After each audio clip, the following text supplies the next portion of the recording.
Tchá, tchá, tchá. Tá livre. Nossa. Com licença, cheguei. Agora Gente, vocês reparam que a gente tá falando muito em antes e depois, né? Como é que era 25 anos atrás, essa coisa. Eu queria fazer uma pequena reflexão aqui com vocês. Tô pensando. Ó, pense assim, antigamente, né?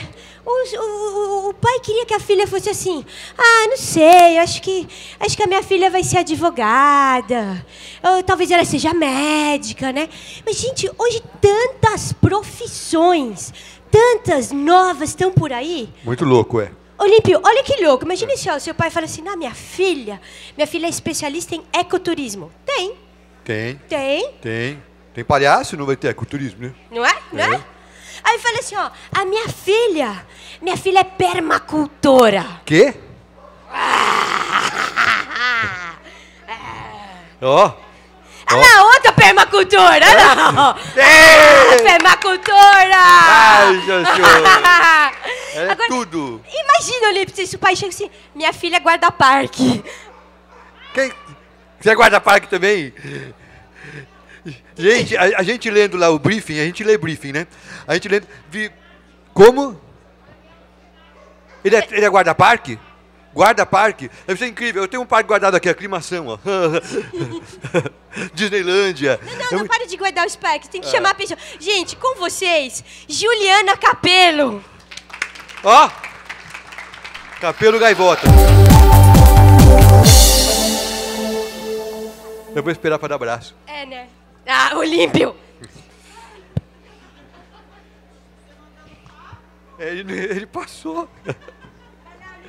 Oi. Prazer. Esse é do Fábio, agora é o seu.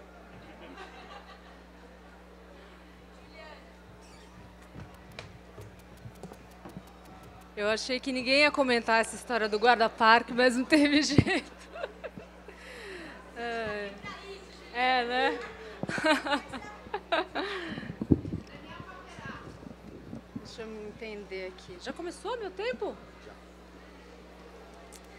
Gente, primeiro é um prazer estar aqui. Foi muito gostoso receber esse convite nessa data especial de 25 anos da SOS Mata Atlântica.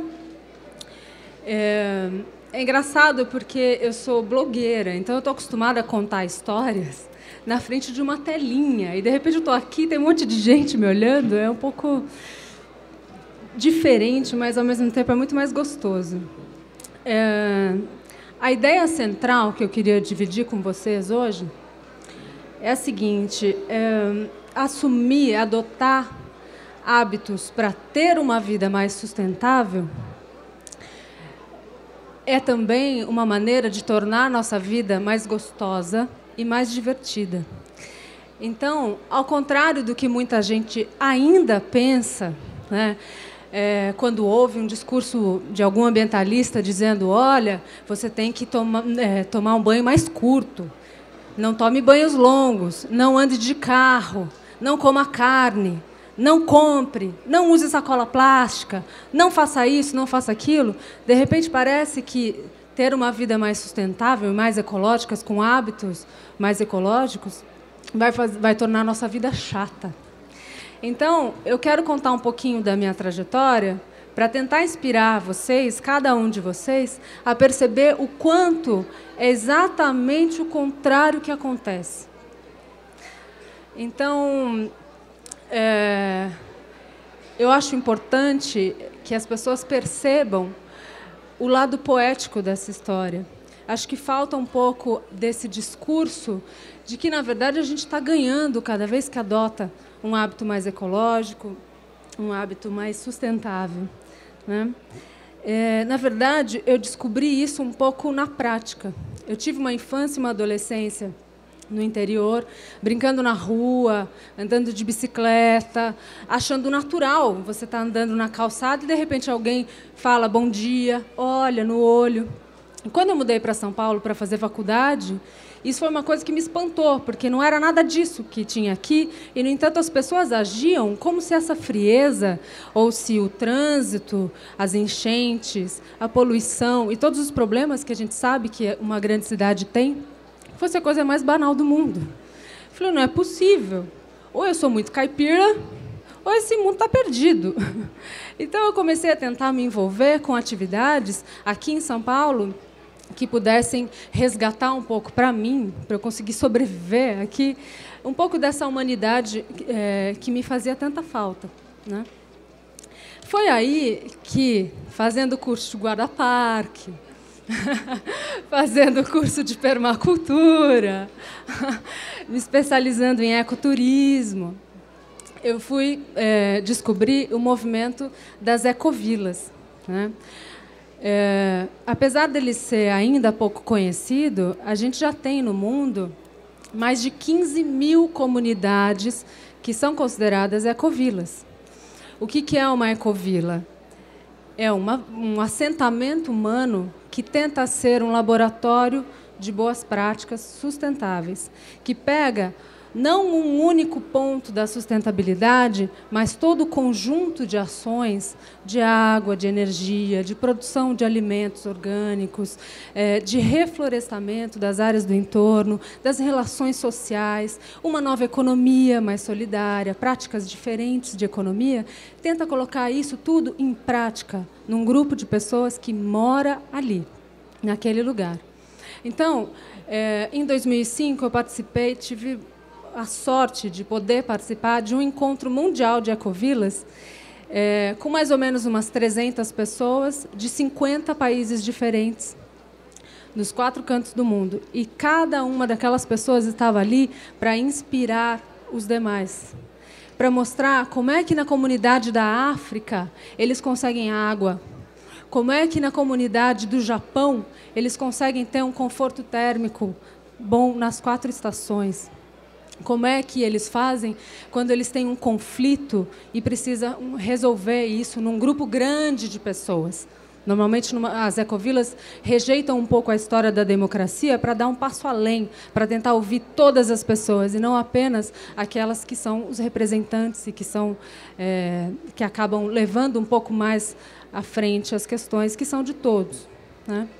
Então, eu voltei desse evento bastante inspirada, né? Tem algumas fotos da questão da produção de alimentos, sempre de forma orgânica, os negócios sustentáveis, que incluem feiras de produtos.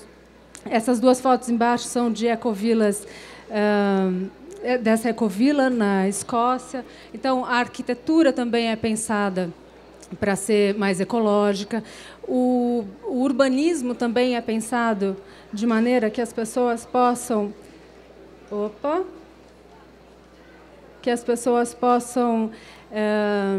se encontrar mais. Então, as ruas, elas não são largas, elas são ruas estreitas para priorizar os pedestres, priorizar as bicicletas, ser seguro para as crianças, né? Essa foto no canto esquerdo, a parte de baixo, é a estação de tratamento de esgoto de uma ecovila, para mostrar que não é porque é esgoto tem que ser feio. É um lugar bonito, é um lugar visitado. As pessoas entram para ver que tipo de planta está ali e consegue filtrar as impurezas da água. Então, tem uma série de tecnologias utilizadas para mostrar que pode ser muito agradável, muito gostoso e esteticamente bonito também, interessante, né?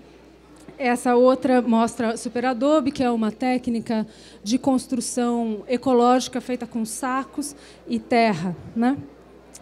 O que me chamou a atenção é que as pessoas nesse encontro, elas dividiam ideias, compartilhavam saberes, sempre com um sorriso no rosto. Ninguém estava lá dizendo: eu estou tão infeliz porque eu tomo banho de 2 minutos. Eu estou tão infeliz porque, poxa, eu só como alface orgânica. Poxa, eu estou tão triste, a minha casa é ecológica, é mais saudável. Nossa, que coisa chata. Eu encontro os meus amigos todos os dias numa praça arborizada. Sabe? Então, assim, e aí eu descobri que isso é uma máxima das ecovilas. Eles dizem que, se não é divertido, não é sustentável. Eu não estou mais morando em São Paulo e ontem vim para cá por conta do trabalho e desse encontro nosso aqui. E eu estava parada no trânsito, achando tudo muito chato, e pensei, isso realmente não é sustentável, não é divertido e nem sustentável. Aí eu olho para o lado, passa por mim um ciclista ouvindo música. E, gente, tá aí. É divertido, é sustentável, né? Então, essa ideia de dizer que, quando você adota um hábito ecológico, é como se tivesse alguém ditando regras para você, está na hora da gente dar um passo além. Isso é necessário, sim, porque tem gente que está longe, muito longe de despertar. Mas quem já despertou um pouquinho, tenta olhar por esse lado, de que também é muito agradável quando isso acontece. Bom, eu voltei desse encontro super inspirada e comecei a pesquisar ecovilas brasileiras, para saber o que a gente tem de experiências por aqui. A gente tem muita experiência. Como eu, na época, morava em São Paulo, fui tentar ver o que tinha mais perto de São Paulo. E aí descobri a ecovila da qual eu faço parte hoje, que se chama Clareando. Ecovila Clareando fica em Piracaia, a 100 quilômetros daqui de São Paulo. E lá eu comecei a ver que eu não estava sozinha, que tinha um monte de gente que, tanto quanto eu, queria também ter uma vida mais gostosa, com gente interessante por perto, né?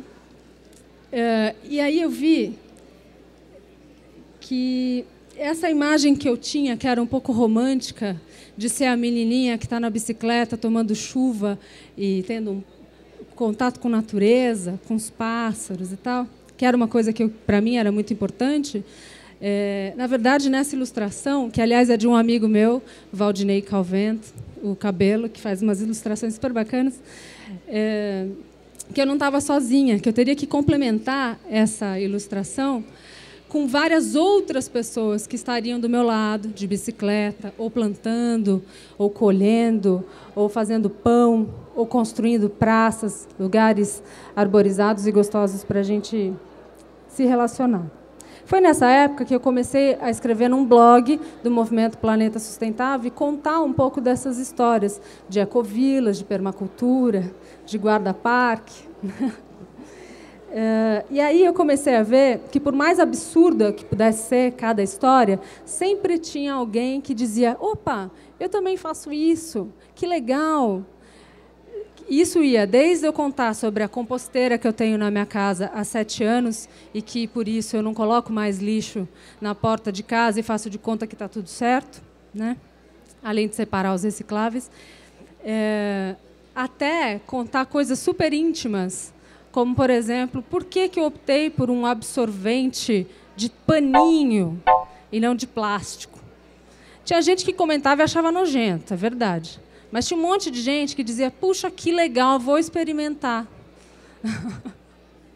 Não sei dizer se isso é mais divertido nesse caso, mas tudo bem, vale a pena. Vale a pena. Então eu contava por que um lugar mais arborizado ou uma construção que é mais ecológica, que tem mais luz natural, aumenta o bem-estar das pessoas. Tem até uma pesquisa que fala que em escolas em que os alunos ficam em ambientes com luz natural, eles aprendem melhor, eles aprendem mais. É claro, é muito mais gostoso do que ficar com uma luz artificial, né? Então, foi contando essas histórias que eu comecei a dividir e formar uma rede de pessoas, e, mais uma vez, ir do individual para o coletivo. Aí veio a construção da minha casa na Ecovila, né? Que foi uma tentativa de quê? De pegar todos esses valores, esses princípios que para mim eram tão importantes e dizer: como é que eu faço para construir uma casa que seja coerente com tudo isso? Que trate o seu próprio esgoto, que tenha um telhado verde para compensar a área que a minha casa vai impermeabilizar, ter aquecimento solar, usar materiais que não são apenas mais ecológicos, mas também mais saudáveis, né? Então, colocar na minha casa uma série de coisas que traduziam essa minha visão, que a gente precisa ser a mudança que a gente quer ver no mundo. Então, muita gente fica o tempo todo falando: ah, mas fulano não faz isso, fulano ainda usa sacolinha plástica. E a gente? Né? Então, se a gente quer um mundo diferente, a gente tem que ser esse mundo diferente que a gente quer. Então, rapidamente, na minha casa, só para terem uma ideia, né? A gente utilizou garrafas de vidro recicladas como um fechamento de uma parede. Os restos de madeira que sobraram da estrutura da casa, a gente construiu, eu e meu marido, com as nossas próprias mãos, paredes de toquinho, de cordwood. Embaixo, pau a pique. A gente reunia os amigos e eles falavam, o quê? Mas eu nunca fiz isso antes. Mas vamos tentar fazer junto. E a gente passava dias e dias juntos, amassando barro com o pé e provando que, se as cidades históricas de Minas estão de pé com terra crua, essa técnica funciona. Então, quando a gente fala isso é alternativo, quanto tempo de construção a gente tem com terra crua e quanto tempo de construção com tijolo queimado e cimento a gente tem? O que na verdade, é alternativo nessa história? Né? O telhado verde e um pouquinho só do momento que eu estava mexendo ali na janela, fazendo um revestimento de barro. Né? Então, enfim, essa casa ela mostrou um pouco, no dia a dia, que é possível fazer diferente. Né? Então, a cada momento, a gente estava deixando de lado um pouco essas verdades absolutas que dizem que não dá para fazer diferente, para tentar dizer, olha, é viável, vamos tentar. A minha casa tem, por exemplo, um banheiro compostável dentro do quarto. É uma suíte com banheiro que transforma cocô em adubo para as plantas. Funciona. Ganhou prêmio de tecnologia social. Funciona. Tá? O jardim é um jardim comestível. Já que a gente vai plantar, e todas as plantas são belas, são bonitas, são gostosas, agradáveis de se ver, o jardim é comestível. Né? Com plantas, aí entra um pouco a história da permacultura. Né? Isso dentro da Ecovila, como não sou só eu que estou fazendo a minha casa, tem um grupo de pessoas que também estão nessa mesma intenção de construir algo de uma forma diferente. Cada uma das pessoas alimenta a esperança do outro. Diz, olhando nos olhos, que é possível, vamos tentar. Talvez não dê certo, talvez a gente tenha que refazer e mudar em alguns aspectos, mas vamos tentar. Acho que isso falta um pouco, essa noção de que, se não está bom, vamos transformar. E vamos transformar juntos, porque eu sozinha tenho uma força. Junto com todo esse pessoal que está aqui, a força é completamente outra. Se a gente conseguir se reunir hoje, por exemplo, para sair daqui e construir uma casa, eu garanto para vocês que a gente colocaria as 4 paredes em pé numa única tarde. Então, assim, é possível, é viável. E é junto que a gente consegue fazer as coisas de uma maneira mais efetiva. No blog, então, eu tento compartilhar essas ideias. Deixei de ser a romântica que ficava sozinha querendo mudar o mundo, para ser alguém que tenta compartilhar as ideias, que ouve os outros, porque não é porque eu estou nesse caminho que eu estou na frente de qualquer um de vocês. A gente está todo mundo no mesmo barco, na mesma casa, no mesmo planeta. Então, a gente tem que caminhar junto. É isso que eu tinha para compartilhar com vocês. E eu queria só deixar uma pergunta de provocação. Qual atitude ecológica você adotou que te deixou mais feliz? É isso. Obrigada, gente.